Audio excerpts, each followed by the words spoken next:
তুমি নিজেকে চেনো, কোথায় যায়? একজন চেনা মানুষের কাছে যায়। ইসলামের আরেক নাম হচ্ছে ভালোবাসা। আর এই ভালোবাসা যদি পেতে চাও, তুমি একজন ফকিরের কাছে যাও বাবা। তুমি আগে আহলে বায়াত গ্রহণ করো। বায়াত যে গ্রহণ না করছে এই পরিপূর্ণ মুসলমানই না। কোরআনে আল্লাহ বলছেন ওয়াবতাগু ইলাইহিল ওয়াসিলা, আর পেয়ে গেছে একটা আয়াত, আল্লাহ ওসিলা ধরতে বলছে।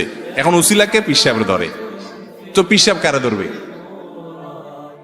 ভাই, এই ওসিলা শব্দের তাফসির ইবনে কাসির, তাফসিরে কুরতুবী সহ সমস্ত তাফসিরের কিতাবগুলো দেখেন, সেখানে যে তাফসির লেখা হয়েছে এই ওসিলা বাংলা ওসিলা না, এখানে ওসিলা আল্লাহ আরবিতে বলছেন, আল্লাহর ভাষায়। এটার ব্যাখ্যা হলো ইবাদত বন্দেগী করে আল্লাহর নৈকট্য অর্জন করার চেষ্টা করো।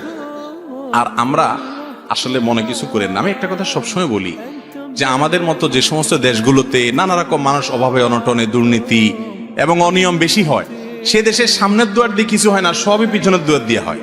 ঠিক না ঠিক?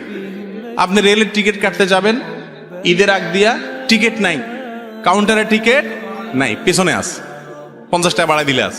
ঠিক না ঠিক? আপনি এটা কাজে যাবেন, কোনো অফিস আদালতে নাই, স্যারের টেবিলে এটা নাই, পিছন দিয়ে গেছেন, আপনারা পিয়ন বলবে এদিকে আসেন, সেখানে আস। ঠিক না ঠিক? তো লোক ধরলে সবই হয়, লোক ধরা ছাড়া কিছু। আমরা মনে করি কেয়ামতে বোধহয় এটা চলবে, এই জন্য আমল টামল করে কি লাভ হবে ভাই? এগুলো দিয়ে কাজ না, পীর ধরো সে পার করে দিবে।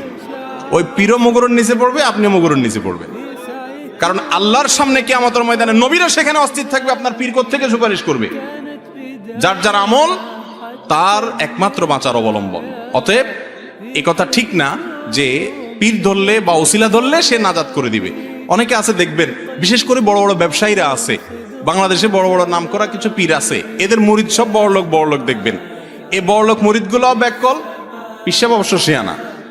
যার কারণে পীর সাহেব এমন সিস্টেম করে যে হাদিয়া তোফা সব আমার কাছে নিয়ে আসো, তোমার আখেরাত আমি দেখবো, টেনশন নেই। এমন দোয়া করে দিব, জান্নাত পার করে আল্লাহ জান্নাতের করে মাটির তলে ভরে দিবে।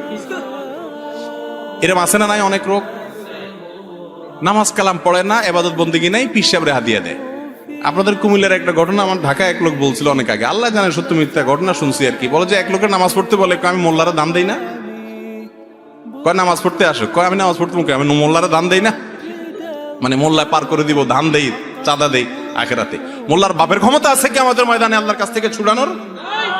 মোল্লা নিজে অস্থির থাকবে কিয়ামতের ময়দানে, সবাই সবাইকে ইয়ানফসি করবে। আপনার আমল একমাত্র আপনার অবলম্বন। অতএব এই সমস্ত ভিত্তিহীন কথায় কান দিবেন না।